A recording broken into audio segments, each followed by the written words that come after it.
Boa noite, pessoal. Nós vamos continuar aqui a nossa live com o Alexandre Moraes da Rosa, juiz do Tribunal de Justiça de Santa Catarina, professor de Direito da Universidade Federal da magistratura e do processo penal, e agora com direito e tecnologia. Vamos ver se o Instagram vai funcionar. Fala, meu amigo. Tudo certo? Agora deu? Entrou aí? Você não entrou. Pois é. Então, cara, agora, que loucura, né?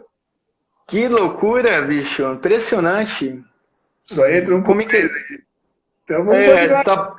Vamos continuar. Fica rodando aqui.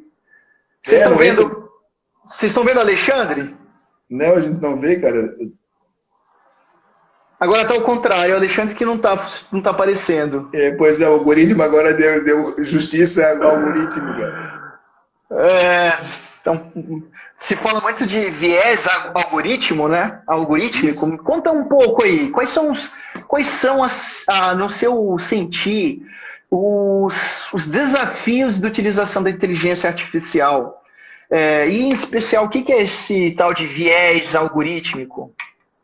Bom, obrigado uma vez mais, eu estou aqui nessa voz passiva agora, porque eu não apareço. Mas o que eu e o Wesley temos pesquisado? Para ensinar a máquina, a gente vai precisar ensinar passo a passo mesmo. A gente não tem como ensinar a máquina, ou pelo menos naquilo que a gente acha que é o correto, né? Ensinar a máquina de cima para baixo. A regressão, estou sendo muito técnico, eu vou começar de novo. Então, o que a gente pode poder fazer? A máquina, a gente pode ensinar a máquina a reproduzir uma decisão humana? Pode. A gente pode ensinar a máquina a partir do reconhecimento de padrões? Pode. Para reconhecer os padrões, não adianta dizer que é uma ação de dano moral. Eu preciso mais. Eu preciso construir um algoritmo, uma série de passos. E esses passos eu preciso construir a partir de casos existentes. Então, o nosso grande desafio, e é o que eu tenho defendido num texto que eu escrevi com Alexandre José Mendes e com Otacílio Isaías da Rosa, é que nós fizemos o quê? Nós vamos ensinar a máquina, e aí nós usamos o Macbeth para usar o MCDAC, nós pegamos as minhas decisões em ação de guarda e fomos ensinar a máquina, ó, quando tiver isso, acontece isso, quando tiver aquilo, acontece aquilo outro, quando tiver aquilo, acontece aquilo outro, quando você não tiver resolução, dá default, não sabe. Então a gente foi ensinando a máquina. Era um caso simples, a gente foi ensinar a máquina a decidir ações de guarda, que é uma ação do artigo 33 do ECA, uma ação bem simples, a gente foi fazer. Nós fizemos 1.308 tentativas e depois de 1.308 a máquina começou a decidir com uma acurácia acima de 95%. Por quê? Porque o caso era simples. Então, nós ficamos ensinando a máquina. Como vocês ensinam o escriba, nós temos que ensinar a máquina. O grande desafio disso tudo é que eu preciso de gente qualificada para fazer. A Tesla tem mais da metade dos seus funcionários que ficam o dia inteiro ensinando para a máquina o que é uma placa, o que é essa placa, o que é a placa que se tiver com uma ponta preta. Ou seja, você tem que ensinar a máquina no visual tudo que é vinculado à espécie. E nós, no direito, nós precisamos ensinar isso. Então, o nosso primeiro desafio é sempre coisas muito básicas. E as questões mais complexas, eu não sei o que tu pensas, mas as questões complexas um dia podem ser feitas, mas hoje nós temos um caminhar mais pelas questões reiteradas. Exatamente.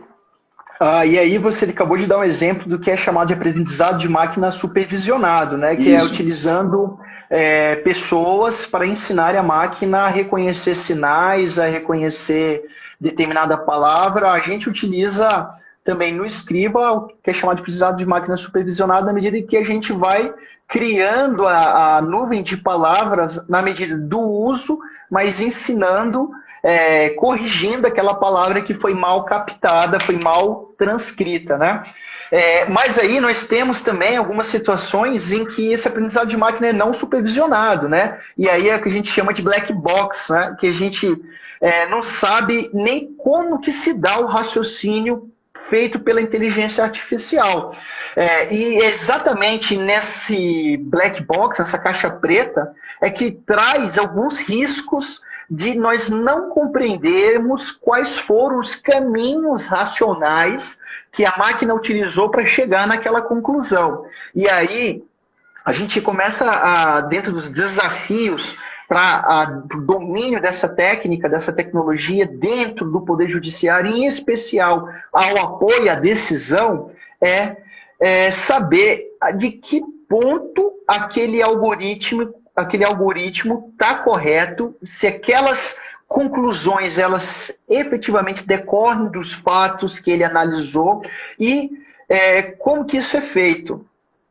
Mas nós temos também outros desafios. Uma vez que a inteligência artificial precisa de uma massa grande de dados para aprender a partir dessa análise desses padrões, dessa estatística, é possível que a máquina reproduza vieses dos julgadores, né? E aí a gente vai para aquela noção de vieses cognitivos, né, Alexandre? Que é algo que o direito processual civil e processual penal vem estudado, né? Que é trazer os ensinamentos da psicologia no sentido de que nenhum ser humano é 100% neutro, né? A gente tem uma exigência de imparcialidade do magistrado no tocante ao julgamento, mas a gente não consegue de um ser humano uma neutralidade absoluta, porque ele julga a partir das suas preconcepções, a partir das suas experiências de vida e a partir daqueles raciocínios que ele desenvolveu pela prática, né? E aí a gente até vê, quando a gente vai estudar linguística, que a própria linguagem, ou a filosofia, a epistemologia, a própria linguagem é uma condição de possibilidade do conhecimento, né? Porque a gente interage com a sociedade, a gente interage com a informação, a gente interage um com o outro a partir do nosso idioma. E é a partir do nosso idioma que nós, brasileiros, pensamos como um falante de língua portuguesa, às vezes diferente de um alemão que fala, que tem como língua nativa o alemão, o inglês, que tem como língua nativa o inglês. E isso a máquina ela faz também, né? Seja porque as decisões que são a base de informação, que são a matéria-prima do treinamento da máquina, do desenvolvimento do algoritmo, o banco de dados já tem o viés, ou seja, porque o banco de dados é um banco de dados sujo, não estruturado, não limpo, não tratado, né? E isso pode trazer uma série de consequências. O Alexandre bem sabe que um dos problemas já da utilização da inteligência artificial, nós temos no sistema de justiça lá dos Estados Unidos, Alexandre. Fala um pouco para a gente do sistema lá que era utilizado na Flórida, que tinha ali um aumento de percentual. Isso é muito legal que o Esdras está falando. Eu tenho pesquisado esse modelo, Esdras, no Brasil, a partir do que foi nos Estados Unidos o Compass, né, que hoje não tem mais esse nome. O Ademir Pico, nosso chefe aí, está ali, assistindo, parabéns, obrigado. E o que a gente tem visto é que a máquina, se ela é ensinada com viés, ela vai reproduzir. Diferentemente do que a crítica que é feita ao Compass, eu acho isso um mérito. E vou te dizer por quê, quem está nos ouvindo. Porque uma vez que a gente pode identificar com a máquina, a gente pode fazer uma ação contra-intuitiva de maneira mais fácil, algo que para nós, humanos, é muito difícil agir contra-intuitivamente. Então, nós sequer nos damos conta do preconceito, do racismo, do machismo inerente à nossa opção. E se a gente tem isso de uma maneira no algoritmo, a gente pode apontar, a gente pode neutralizar o viés. Então, longe de achar que é um problema, sim, se você não tem uma supervisão e não tem um modelo de argumentação, nós não estamos falando aqui de black box, nós estamos falando aqui de white box. Então, a gente tem a possibilidade de mitigar esses erros a partir da questão. E a gente tem trabalhado com isso no Brasil. Vários alunos meus que estão estudando isso, a Marília, a Raposo Ferreira, a Bárbara Guasco, a gente tem trabalhado de como a gente pode, em reconhecendo que o algoritmo vai seguir os padrões humanos, que são cheios de vieses e heurísticas, todos nós sabemos, tanto eu quanto o Ezra, quem estuda, que não tem como usar um computador sem heurística. O computador vai precisar de heurística. Nosso problema é ensinar de uma maneira tal que nós não tenhamos isso como um problema. Mas mesmo que a gente tenha isso como um problema, o que a gente tem achado é que é mais legal poder consertar a máquina do que consertar um ser humano, porque a gente tem nesse ser humano muitas dificuldades. E aí eu acho que o fato de nós termos já resolvido enfrentar esse problema é muito desafiador e bom para o desenvolvimento da tecnologia no âmbito do Poder Judiciário e do direito. Exatamente, Alexandre. E me diga quais são as suas perspectivas de utilização para além do que nós já estamos desenvolvendo, mas qual é a potencialidade de uso dessas novas tecnologias no judiciário e qual é a tua opinião quanto ou a renovação, a revisitação de institutos jurídicos processuais tradicionais, como também o desenvolvimento de novos institutos processuais. O que você pode falar sobre isso? Bom, tu tocar assim, a gente daria uma live inteira para falar dessas questões, eu vou ser bem pontual. A primeira delas é que eu não aposto que isso venha do Poder Judiciário. Eu acho que o Poder Judiciário, tanto eu quanto você, a gente está... Hoje eu estou preparando os processos de quarta-feira, você está preparando os seus despachos, a gente não consegue exercer uma função juntamente com estar focado. A gente tem que ter foco, tem que ter time, tem que ter dinheiro para poder fazer alguma coisa dentro para fora. Tem muita gente séria dentro do Poder Judiciário, tem muita gente que, Claudinei, nós não seremos julgados por robô, nós já somos julgados por robô. Nos casos em que o robô pode julgar, não nos casos totais, mas que já hoje você já é julgado por robô, é só fazer um recurso especial ou extraordinário que você será julgado por robô. Mas não, a gente não está aqui dizendo que o robô é aquele humanoide sentadinho, a gente está mostrando que o robô é como se fosse um estagiário que não...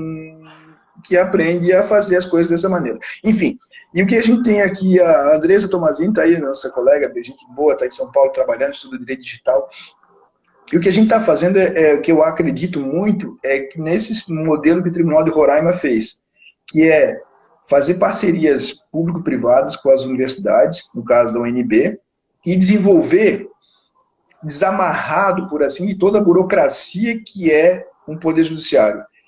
Ou você compra uma solução pronta, que nunca satisfaz o interesse, ou você desenvolve. E desenvolver internamente falta recurso. Então, a parceria com as universidades me parece um grande desafio, e eu tenho apostado muito, tanto que eu tenho meu laboratório lá, o Spin Law Lab, em que a gente tem feito parcerias com empresas privadas, porque eu acho que é via empresa privada com um pé no Poder Judiciário que a gente pode resolver. A gente está fazendo lá como resolver ações bancárias, ações de plano de saúde, e vai entregar para o Poder Judiciário aqui, ó, juiz de tal estado, está aqui o módulo da ação de saúde. Querem usar, usem, não querem continuar fazendo, vendo o processo, vejam. A gente vai poder ensinar, ajudar, mas de fora para dentro, de dentro para fora, eu acho que tem, salvo tribunais, que tem os julgadores, os gestores com uma visão de arriscar, porque, e aí eu já termino a minha fala, mas dizer assim para o Wesley, é muito difícil eu e o Wesley chegarmos para um desembargador que é presidente, corregedor, vice-presidente, dizer assim, desembargador, vamos fazer uma coisa assim, qual é a garantia? Não tem, pode dar tudo errado, qual é o prazo? Não sei, a gente vai trabalhar para errar o mais rápido possível, a gente vai fazer um MVP, mas pode dar errado? Pode perder dado? Pode, mas não, então eu não quero. Essa aversão ao risco na tecnologia é o que faz com que empresas nunca possam ser as empresas que mudaram o mundo. Então, assim, quando eu entrei na magistratura, o Google não tinha sequer sido criado, e hoje em dia todos nós usamos plataforma Google para tudo. Então, o grande desafio é que você tenha profissionais lá na frente, gestores, que apostem.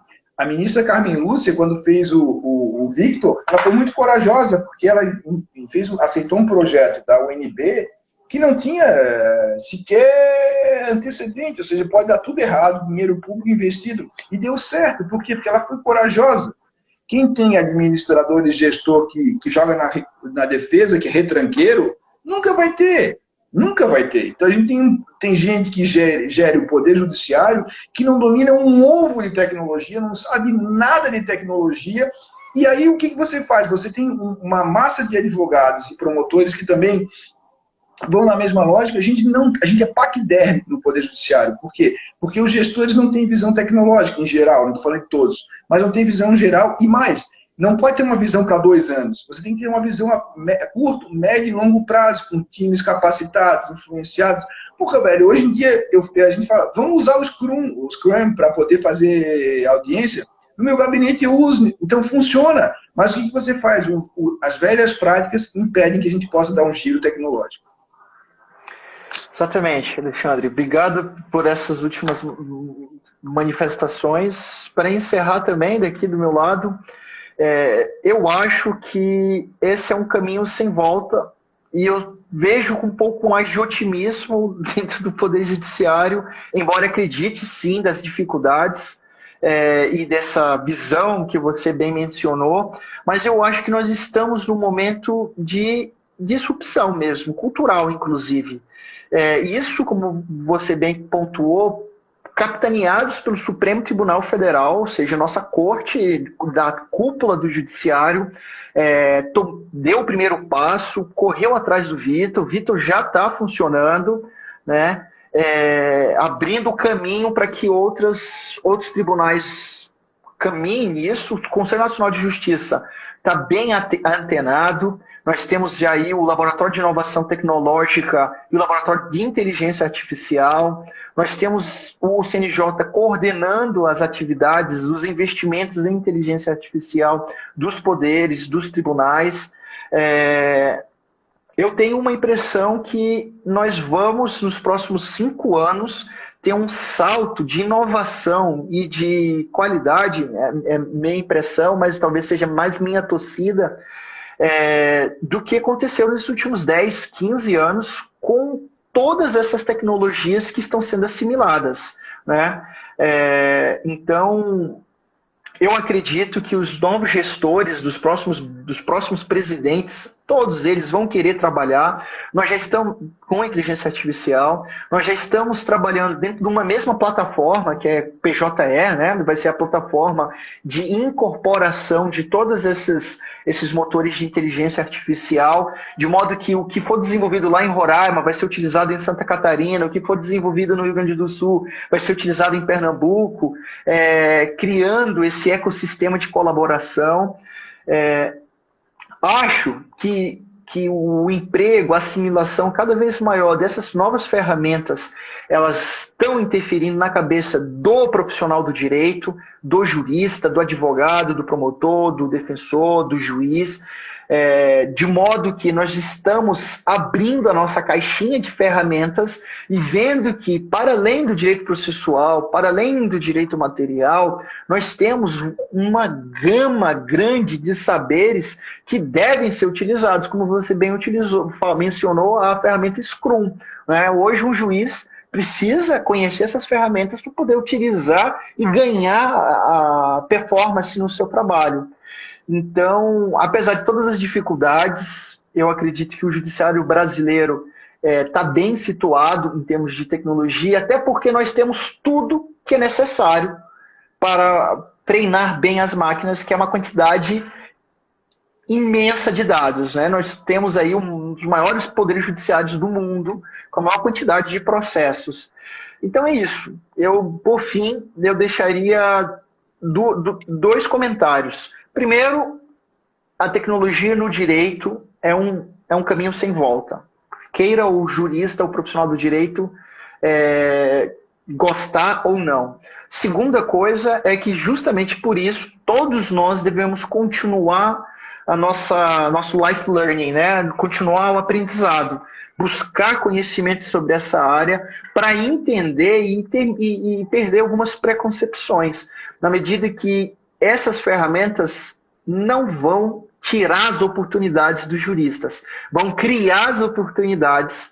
Nós temos aí uma série de novos direitos e aí várias áreas da academia precisando estudar, né? Nós estamos aí com a LGPD, nós estamos com a internet das coisas, nós estamos com várias tecnologias disruptivas que vão exigir do profissional do direito um conhecimento maior, né? E é isso. Eu acho que a nossa conversa foi bastante proveitosa. Obrigado, Alexandre. Desculpa aí pelo convite mal feito, né? Eu achei que nós tentando ir para o outro lado, você iria aparecer, ia ficar alguma coisa mais dinâmica, mas eu acho que o problema é do Instagram. Muito obrigado por esse bate-papo. Eu que agradeço, cara. Te admiro bastante. Os tens aí conduzido com muito êxito, né, um tribunal afastado. Então a gente tem aí muita coisa a ser feita. Conte comigo, eu sou um parceiro, sou admirador teu, e que a gente possa voltar a fazer mais lives aqui, já contando mais passos dos nossos tribunais, da nossa atividade pessoal. Valeu, parceiro. Um grande abraço. Quem estava aí nos assistindo. Foi uma alegria estar com vocês aí, pessoal. Obrigado, pessoal. Tudo de bom para vocês. Estamos aqui. Um abraço a todos. Tchau, tchau. Tchau, tchau.